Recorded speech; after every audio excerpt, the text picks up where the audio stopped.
Hello students, I'm your science teacher and today we will discuss about the next topic of life process, that is physiology of digestion। तो इस topic में हम पढ़ेंगे कि digestion की process किस तरह से होती है। तो देखिए, डाइजेशन दो तरह से होता है मेनली। एक होता है मैकेनिकल डाइजेशन और एक होता है हमारा केमिकल डाइजेशन। तो जो हमारा मैकेनिकल डाइजेशन होता है दैट मीन्स कि जो हमारा कॉम्प्लेक्स फूड मटेरियल होता है जो हम खाते हैं उसका छोटे छोटे पार्ट में टूटना, ब्रेक होना ही क्या कहलाता है, मैकेनिकल डाइजेशन कहलाता है। तो फूड का जो मैकेनिकल डाइजेशन होता है वो कहाँ पे होता है, हमारी बक्कल कैविटी में होता है, मीन्स के माउथ में होता है, जहाँ पर टीथ और टंग प्रेजेंट होते हैं। तो टीथ क्या करता है कि उन कॉम्प्लेक्स फूड मटेरियल को छोटे छोटे पार्ट्स में तोड़ता है and the saliva get mixed and turns into a bolus. और उसी समय क्या होता है कि हमारे माउथ में सलाइवा सेक्रेट होता है और वो उस सिंपलर मतलब कि जो मैकेनिकल फूड होता है, जो मैकेनिकल प्रोसेस के थ्रू स्मॉल पार्ट्स में ब्रेकआउट हो चुका है, उसके साथ सलाइवा मिक्सअप होता है और अब वो पार्ट क्या कहलाएगा, फूड का बोलस कहलाएगा। और यहाँ पर हमारा डाइजेशन माउथ में स्टार्ट हो जाता है। तो आप लोग जानते हैं कि हमारे फूड मटेरियल में डिफरेंट टाइप्स ऑफ न्यूट्रिएंट्स होते हैं। दैट मीन्स कि प्रोटीन होता है, विटामिन्स होता है, कार्बोहाइड्रेट्स होता है, फैट्स होता है। तो अलग अलग न्यूट्रिएंट्स का डाइजेशन हमारी बॉडी में अलग अलग जगह पर होता है। तो बक्कल कैविटी में किस न्यूट्रिएंट का डाइजेशन होता है, स्टार्च का। हमारे फूड में जो भी स्टार्च का पार्ट होगा उसका डाइजेशन हमारे बक्कल कैविटी में ही स्टार्ट हो जाएगा। और अलग अलग न्यूट्रिएंट्स में अलग अलग एंजाइम्स होते हैं जो कि हेल्प करते हैं डाइजेशन में, ठीक है। तो स्टार्च के डाइजेशन में कौन हेल्प करेगा, सिलेवरी अमाइलेज, ठीक है। कौन सा एंजाइम हेल्प करेगा, सिलेवरी अमाइलेज हेल्प करेगा। और ये सिलेवरी अमाइलेज कहाँ पे प्रेजेंट होता है, हमारे माउथ में सिलेवरी ग्लैंड्स होते हैं। वो सिलेवरी ग्लैंड्स किसका सेक्रेशन करते हैं, सलाइवा को सेक्रेट करते हैं, ठीक है। और उस सलाइवा में कुछ एंजाइम्स भी होते हैं, ठीक है ना। तो उस सलाइवा में जो सिलेवरी अमाइलेज है वो किस चीज़ का डाइजेशन कर रहा है माउथ में, वो हमारे माउथ में स्टार्च का डाइजेशन कर रहा है। Salivary amylase converts starch into maltose. ये क्या करता है, किस तरह से डाइजेशन करता है, देखिए डाइजेशन का मतलब होता है कि जो कॉम्प्लेक्स फूड मटेरियल होते हैं वो सिंपलर कंपाउंड्स में ब्रेकआउट हो जाए। तो ये किस पार्ट को किस पार्ट में कन्वर्ट कर रहा है, सिलेवरी अमाइलेज कन्वर्ट्स स्टार्च, जो हमने स्टार्च को खाया है, ठीक है, जो हमारे फूड में स्टार्च था उसको ये माल्टोज में कन्वर्ट कर रहा है। और माल्टोज क्या है, स्टार्च का एक सिंपलर फॉर्म है, ठीक है ना। तो इस तरह से वो कॉम्प्लेक्स फूड मटेरियल को माल्टोज के अंदर कन्वर्ट कर रहा है।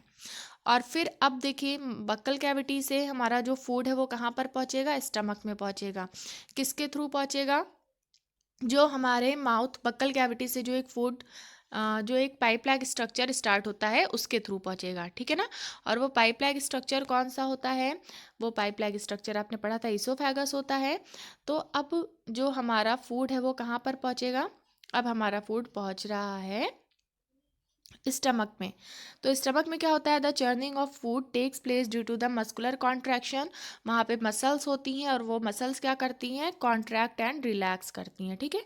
उनके कॉन्ट्रैक्शन और रिलैक्सेशन से क्या होगा, फूड अब छोटे छोटे और ज़्यादा छोटे छोटे टुकड़ों में टूट जाएगा, चर्न हो जाएगा। It breaks down the food into simpler substances. अब वहाँ पर जो हमारा फूड है वो और ज़्यादा सिंपलर सब्सटेंसेस में ब्रेकआउट हो जाएगा। Digestion of proteins starts in the stomach. इस बात को आप याद रखेंगे कि हमारे बक्कल कैविटी में किसका डाइजेशन होता है, बक्कल कैविटी में स्टार्च का डाइजेशन होता है, जिसका डाइजेशन सलाइवरी अमाइलेज करता है जो कि सलाइवा में प्रेजेंट होता है। और प्रोटीन का डाइजेशन कहाँ पर हो रहा है, प्रोटीन का डाइजेशन स्टमक में हो रहा है। कौन सा एंजाइम कर रहा है, pepsin, with the action of pepsin, ठीक है। Proteins are broken down into smaller fragments called peptide by the action of pepsin. Pepsin क्या कर रहा है, पेप्सिन हमारे फूड मटेरियल में जो न्यूट्रिएंट्स प्रेजेंट हैं, दैट मीन्स कि इसमें देखिए कुछ बच्चों ने कहा था कि हिंदी में भी आप वीडियो बनाइए। तो देखिए स्टूडेंट्स, हमारे जो भी पोषक तत्व होते हैं, दैट मीन्स कि जो भी न्यूट्रिएंट्स होते हैं उसमें प्रोटीन भी होता है, ठीक है ना। और प्रोटीन का डाइजेशन कौन कर रहा है, कुछ और एंजाइम्स कर रहे हैं। तो प्रोटीन का डाइजेशन किसके द्वारा हो रहा है, पेप्सिन के द्वारा। पेप्सिन क्या है, एक तरह का एंजाइम है जो कि प्रोटीन को छोटे छोटे टुकड़ों में तोड़ता है और सिंपलर कंपाउंड्स में, ठीक है ना, सरल यौगिक में टूटना ही क्या कहलाता है, डाइजेशन कहलाता है। तो कौन तोड़ रहा है प्रोटीन को, पेप्सिन तोड़ रहा है। और प्रोटीन को जो पेप्सिन ब्रेकआउट कर रहा है किस में कन्वर्ट कर रहा है, वो पेप्टाइड में कन्वर्ट कर रहा है। ठीक है ना स्टूडेंट्स। तो प्रोटीन किस में कन्वर्ट हो रहा है, पेप्टाइड में कन्वर्ट हो रहा है। किस एंजाइम के थ्रू हो रहा है, पेप्सिन के थ्रू हो रहा है। The bolus after mixing with gastric juice, और देखिए वहाँ पे क्या होते हैं, कुछ गैस्ट्रिक जूसेस होते हैं स्टमक में। ठीक है ना। अब क्या होगा कि जो हमारा बोलस है यानी कि जो हमारा फूड मटेरियल है, जब वो गैस्ट्रिक जूस से मिक्सअप होता है then turn into fine soluble form known as the chyme. अब वो कैसा, एक लिक्विड पार्ट में, ठीक है, गैस्ट्रिक जूस से मिलने के बाद वो फाइन सॉल्युबल मतलब कि बहुत ज़्यादा छोटे छोटे टुकड़ों में एक पेस्ट की तरह से वो कन्वर्ट हो चुका है, जिसको हम लोग क्या बोलते हैं, काइम बोलते हैं। अब फूड कहाँ पे जाएगा, अब स्टमक से फूड हमारा एंटर करेगा स्मॉल इंटेस्टाइन में, मतलब कि छोटी आंत में। ठीक है ना। दो तरह की आंत आपको बताई गई थी, एक छोटी आंत होती है, एक बड़ी आंत होती है। तो स्टमक से यानी कि जो हमारा आमाशय है वहाँ से फूड कहाँ पर पहुँचता है, वहाँ से फूड स्मॉल इंटेस्टाइन में यानी कि छोटी आंत में पहुँचता है, जहाँ पर digestion, where complete digestion takes place due to the action of various enzymes. और यहाँ पे हमारे बहुत सारे एंजाइम्स प्रेजेंट होते हैं, कहाँ पर, स्मॉल इंटेस्टाइन में, दैट मीन्स कि छोटी आंत में। और यहाँ पे हमारे फूड का मेन डाइजेशन होता है। ठीक है ना। इन दी पैंक्रियाटिक जूस, वहाँ पे एक ग्लैंड प्रेजेंट होता है, कहाँ पर, हमारे स्टमक और इंटेस्टाइन के पास में एक पैंक्रियाज, जिसे हम लोग मिक्स्ड ग्लैंड बोल रहे थे यानी कि मिश्रित ग्रंथि बोलते हैं। ठीक है ना। और वो कौन सा जूस सेक्रेट करता है, पैंक्रियाटिक जूस सेक्रेट करता है, जो कि फूड को और आगे डाइजेस्ट कराता है, मतलब कि वहाँ पे कंप्लीट डाइजेशन होता है फूड का। क्योंकि यहाँ पे various enzymes present in the pancreatic juice, bile and the intestinal juice. ठीक है, बाइल जूस प्रेजेंट होता है यहाँ पे, इंटेस्टाइनल जूस प्रेजेंट होता है, जो कि फूड का फर्दर डाइजेशन कराने में हेल्प करते हैं। अब देखिए जो, अब वो फूड जो मीन्स कि जो फूड डाइजेस्ट हो चुका है, अब वो फूड कहाँ जाएगा, अब उस फूड का एब्जॉर्प्शन होगा। ठीक है ना। The digested food is completely absorb by the villi and microvilli of the small intestine. जो हमारा स्मॉल इंटेस्टाइन होता है उसमें आपने पढ़ा था कि फिंगर लाइक प्रोजेक्शंस होते हैं। ठीक है ना। जस्ट लाइक दिस, इस तरह से फिंगर लाइक प्रोजेक्शंस होते हैं। और ये फिंगर लाइक प्रोजेक्शंस, इनका क्या वर्क होता है, इनका वर्क होता है एब्जॉर्प्शन का। तो डाइजेस्टेड फूड जो हैं वो विलाइज एंड माइक्रोविलाइज के द्वारा एब्जॉर्ब्ड हो जाएंगे, और जो अनडाइजेस्टेड फूड होगा वो कहाँ जाएगा, वो लार्ज इंटेस्टाइन में जाएगा। राइट। इसके बाद देखिए जो नेक्स्ट स्टेप है वो क्या है, यहाँ पे आपने दो तरह की कैटेगरीज पढ़ ली, एक डाइजेस्टेड और एक अनडाइजेस्टेड फूड। ठीक है ना।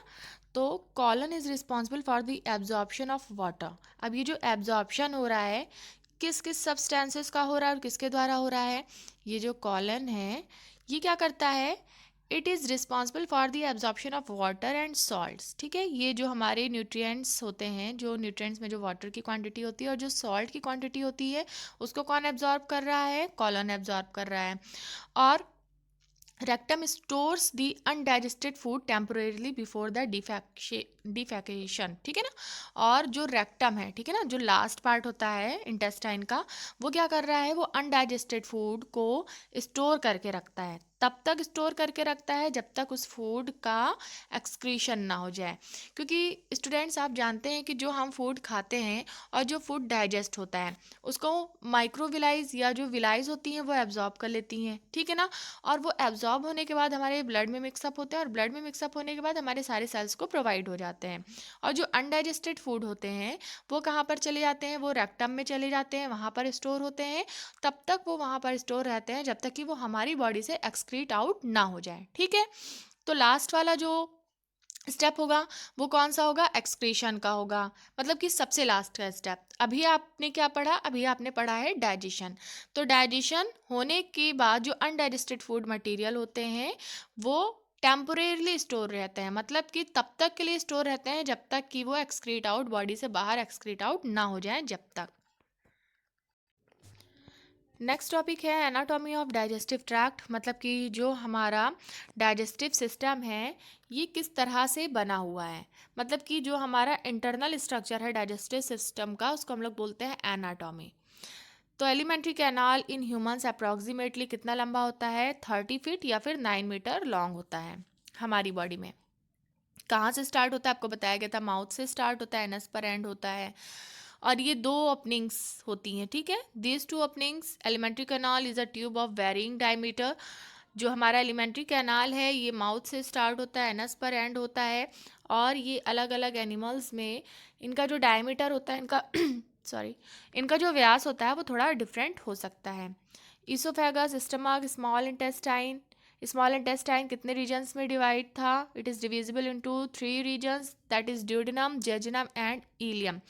लार्ज इंटेस्टाइन में 2 रीजन्स होते हैं, अभी आपने ऊपर भी पढ़ा था, colon and rectum are the parts of the alimentary canals. ये सब किसकी पार्ट है? ये सारे एलिमेंट्री कैनाल्स के पार्ट्स हैं। और हमारे एलिमेंट्री कैनाल में कुछ आपने ग्लैंड्स भी पढ़े हैं, दैट मीन्स की ग्रंथियाँ भी पढ़ी हैं, जैसे कि सलाइवरी ग्लैंड कहाँ पे प्रेजेंट था? माउथ में प्रेजेंट था, ठीक है। और किस चीज़ का सेक्रेशन कर रहा था? सलाइवा का सेक्रेशन कर रहा था। सलाइवा में कौन सा एंजाइम था? सलाइवरी एमाइलेज, ठीक है। पैंक्रियाज क्या है हमारा? ये मिश्रित ग्रंथि यानी कि मिक्स्ड ग्लैंड होता है, जो कि ग्लूकागॉन और इंसुलिन सेक्रेट कर रहा था। और जो हमारा नेक्स्ट है gland, liver is the largest gland which is present in our digestive system, ठीक है। हमारे डाइजेस्टिव सिस्टम में जो लीवर है ये कैसा ग्लैंड है? ये सबसे बड़ा ग्लैंड पाया जाता है। तो ये सारे मेजर ग्लैंड्स हैं जो कि डाइजेशन में हमारे हेल्प करते हैं। Glands present in the wall of the stomach and small intestine also contribute towards the digestion of food. जो हमारे स्टमक में और जो हमारे स्मॉल इंटेस्टाइन में ग्लैंड्स प्रेजेंट होते हैं वो किस चीज़ में हेल्प कर रहे हैं? ये सभी डाइजेशन में हेल्प कर रहे हैं डिफरेंट टाइप्स के एंजाइम्स को सेक्रेट करके। नेक्स्ट देखिए, रोल ऑफ डाइजेशन। ये भी क्वेश्चन कभी कभी एग्जाम में पूछा जाता है कि जो हमारे बॉडी में HCl रिलीज होता है, जो हमारे स्टमक में HCl रिलीज होता है, उसका क्या काम होता है, क्या फंक्शन होता है? तो HCl सबसे पहली बात कहाँ पे रिलीज हो रहा है? Hydrochloric acid in the stomach is secreted by gastric glands. हमारे स्टमक में कुछ गैस्ट्रिक ग्लैंड्स होते हैं, वो सेक्रेट करते हैं। स्टमक में कुछ गैस्ट्रिक ग्लैंड्स होते हैं, यही ग्लैंड्स किसको सेक्रेट कर रहे हैं? HCl को सेक्रेट कर रहे हैं। इसका पीएच कितना होता है? इसका पीएच होता है, गैस्ट्रिक एसिड्स का पीएच कितना होता है? 1.5 to 3.5 के बीच में होता है, ठीक है ना। तो दिस एसिड्स दैट मीन्स कि कौन सी कैटेगरी में आ रहे हैं? एसिड की कैटेगरी में आ रहे हैं। तो इनका क्या क्या फंक्शन होता है? It convert inactive pepsinogen and prorennin rennin into active pepsin and rennin respectively. जो प्रोरेनिन है और जो एक्टिव पेप्सिन जो पेप्सिनोजेन है, कैसा? Inactive pepsinogen. और जो प्रोरेनिन है, तो इनएक्टिव पेप्सिनोजेन को किस में कन्वर्ट कर रहा है? इनएक्टिव पेप्सिनोजेन को कन्वर्ट करता है वो एक्टिव पेप्सिन में। और प्रोरेनिन को किस में कन्वर्ट कर रहा है? प्रोरेनिन को कन्वर्ट कर रहा है रेनिन में। दैट मीन्स कि ये पहले इनएक्टिव फॉर्म में होते हैं और इसको एक्टिव कौन करता है? दैट मीन्स कि ये इनएक्टिव फॉर्म में होते हैं, ठीक है ना, पहले। और इनको वर्क करने के लिए क्या ज़रूरी है? कि ये एक्टिव फॉर्म में हो जाए। तो इनएक्टिव पेप्सिनोजेन किस में कन्वर्ट हो रहा है? पेप्सिन में कन्वर्ट हो रहा है। और प्रोरेनिन किस में कन्वर्ट हो रहा है? रेनिन में कन्वर्ट हो रहा है। तो इसको एक्टिव करने का काम कौन कर रहा है? HCl कर रहा है। Provides acidic medium for the protein digestion. Protein के डाइजेशन में ये हेल्प करता है, ठीक है, उसको एक एसिडिक मीडियम प्रोवाइड करता है। और साथ ही साथ जो हमारे फूड में वायरस और बैक्टीरियाज चले आते हैं उनको भी ये किल करता है। It is very important function of HCl। HCl क्या करता है? कि kills bacteria, इंटर्स through the food and prevents infection. ये बैक्टीरिया को किल करता है और हमें इन्फेक्शन से बचाता है।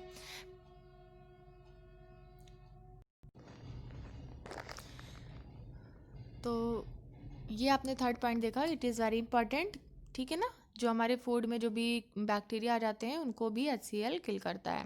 नेक्स्ट है prevents putrefaction of food in the stomach. Stomach में किसी तरह के फूड का जो भी डिकेइंग प्रोसेस होती है तो उससे वो प्रिवेंट करता है, रोकता है, मतलब कि फूड को किसी तरह से डिके नहीं होने देता है। प्यूट्रीफैक्शन मीन्स होता है सड़न, मतलब कि किसी तरह से उसको डिके और बेकार नहीं होने देता है। और हमारी बॉडी में एक म्यूकस ग्लैंड भी होता है, mucus secreted by the mucus gland, ठीक है ना। बॉडी में म्यूकस ग्लैंड भी होता है और उससे क्या सेक्रेट होता है? म्यूकस सेक्रेट होता है। ये क्या करता है?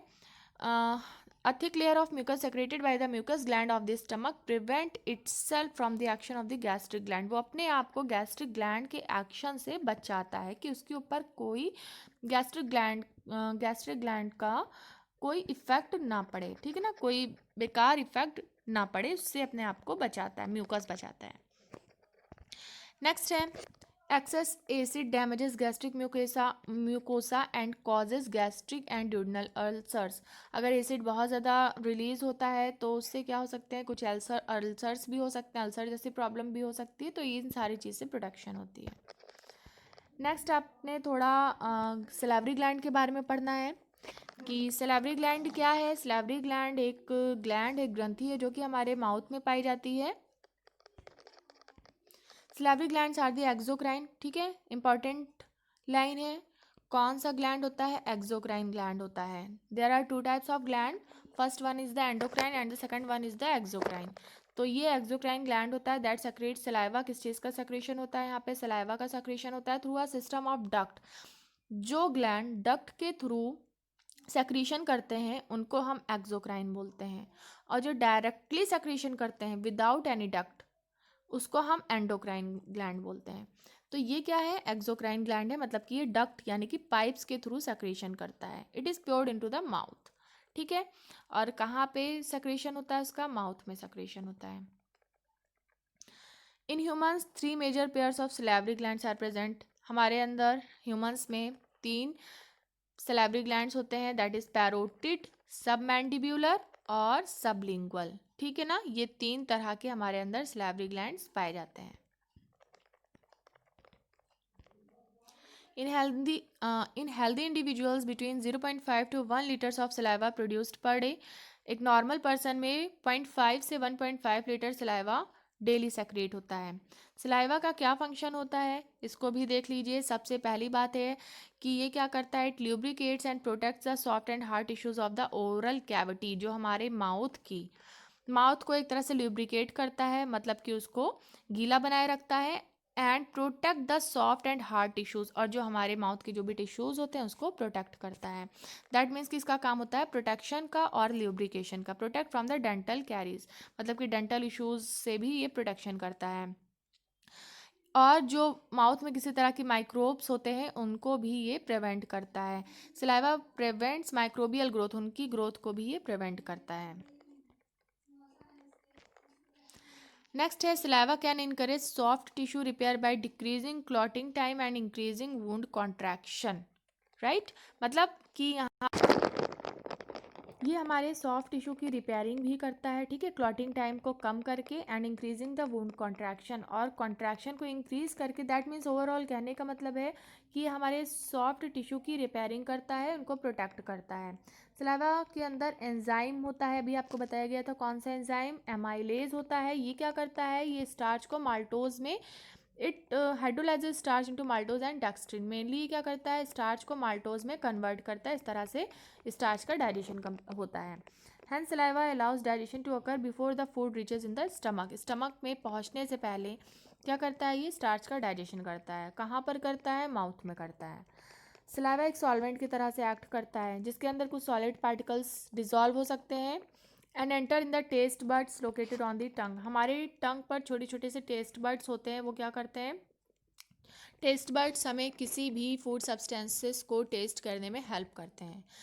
तो सलाइवा एक सॉल्वेंट की तरह से वर्क करते हैं जिसके अंदर कुछ सॉलिड पार्टिकल्स डिजॉल्व होते हैं, and enter in the taste buds located on the tongue, और वही पार्टिकल्स हमारे टेस्ट बड्स में जाते हैं जिससे हमें टेस्ट मिलता है।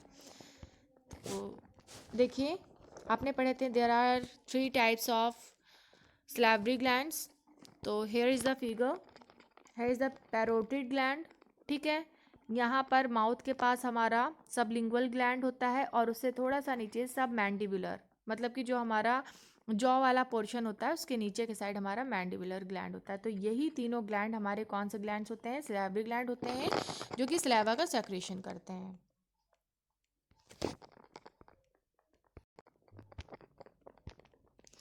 देखिए स्टूडेंट्स, नेक्स्ट टॉपिक है हेट्रोट्रॉफिक न्यूट्रिशन। ठीक है ना। हेट्रो मीन्स होता है डिफरेंट। इससे पहले आपने पढ़ा था ऑटोट्रॉफिक। ऑटोट्रॉफिक ग्रीन प्लांट्स होते हैं जो अपना फूड खुद प्रिपेयर करते हैं in the presence of sunlight, chlorophyll, carbon dioxide and water. Heterotrophic क्या होते हैं कि ये अपने फूड के लिए दूसरे एनिमल्स पर डिपेंड होते हैं, just like us, just like animals. ठीक है ना। तो when an organism depends on other for food, जब कोई ऑर्गेनिज्म, जब कोई जीव जंतु या कोई भी प्राणी फूड के लिए, खाने के लिए, भोजन के लिए दूसरे ऑर्गेनिज्म पर डिपेंड होगा, तो इस तरह का न्यूट्रिशन, दैट मीन्स इस तरह का पोषण क्या कहलाता है? हेट्रोट्रॉफिक न्यूट्रिशन कहलाता है। ठीक है। इसको हम विषम पोषी भी बोलते हैं। और these organism depends on autotrophs, ऐसे ऑर्गेनिज्म ऑटोट्रॉप्स के ऊपर, मतलब कि स्वपोषण के ऊपर डिपेंड हो सकते हैं for their nutrition requirement. For example कि कुछ हेट्रोट्रॉपिक न्यूट्रिशन, जैसे कि हेट्रोट्रॉपिक एनिमल्स ले लीजिए, जैसे कि काऊ हैं, गोट हैं, फैलो हैं, ये अपना न्यूट्रिशन किससे कंप्लीट करते हैं? पेड़ पौधों से पूरा करते हैं। तो पेड़ पौधे क्या हैं? ऑटोट्रॉप्स हैं। तो हेट्रोट्रॉप्स जो होते हैं, जो एनिमल्स हेट्रोट्रॉपिक न्यूट्रिशन को कंप्लीट करते हैं, वो किस पर डिपेंड होते हैं अपने फूड के लिए? मेनली ऑटोट्रॉपिक के ऊपर, ऑटोट्रॉप्स के ऊपर डिपेंड होते हैं। जैसे यहाँ पर एक एग्जांपल आपको दिया, animals which eat plants as their food are called herbivores. जो एनिमल अपने फूड के रूप में प्लांट्स को खाते हैं वो हर्बीवोर्स कहलाते हैं। और विच ईट अदर एनिमल्स, और ऐसे एनिमल्स जो दूसरे एनिमल्स को अपने फूड के रूप में लेते हैं वो क्या कहलाते हैं? कार्निवोर्स कहलाते हैं, मतलब कि मांसाहारी कहलाते हैं। ठीक है। और ये हर्बीवोर शाकाहारी कहलाते हैं। Holozoic, saprophytic and parasitic nutrition, all types of heterotrophic nutrition. Holozoic जो भी आपने पहले पढ़ा था, सैप्रोफिटिक जो सड़े गले पदार्थ पे, डेड एंड डिकेइंग पे प्रेजेंट डिपेंड होते हैं, एंड पैरासाइटिक जो किसी के बॉडी के अंदर रह करके न्यूट्रिशन को कंप्लीट करते हैं। ये सभी कैसे न्यूट्रिशन को परफॉर्म करते हैं? ये सभी विषम पोषण करते हैं, दैट मीन्स कि हेट्रोट्रॉपिक न्यूट्रिशन को ये कंप्लीट करते हैं। राइट स्टूडेंट्स, आज के टॉपिक में, आज की क्लास में इतना ही है। और मैं लास्ट में आपसे कुछ क्वेश्चंस करूंगी जिसके आंसर आप सभी बच्चे मुझे रिप्लाई में, कमेंट में देंगे। ठीक है ना। तो आप सभी के लिए मेरा पहला क्वेश्चन ये है कि which is our mixed gland, हमारी मिश्रित ग्रंथि कौन सी है, और उस ग्रंथि से किस किस चीज़ का सेक्रेशन होता है? ठीक है ना। वो ग्रंथि क्या सेक्रेट करती है, और कौन सी ग्रंथि हमारी मिश्रित ग्रंथि यानी कि मिक्स्ड ग्लैंड कहलाती है? This is the first question. And second question मेरा ये है कि जो हमारा सैलिवरी ग्लैंड है वो कौन से एंजाइम को सेक्रेट करता है? ठीक है। सैलिवरी ग्लैंड कौन से एंजाइम को सेक्रेट करता है और किस चीज़ का सेक्रेशन करता है? फिर आंसर आप सभी बच्चे मुझे कमेंट्स में बताएंगे। ओके। आप इतना बच्चे सभी लोग रिवाइज करिए, इसको पढ़िए। अगर किसी तरह की कोई प्रॉब्लम होती है तो आप मुझसे पूछ सकते हैं। Thank you. Have a nice day. Bye bye. Take care.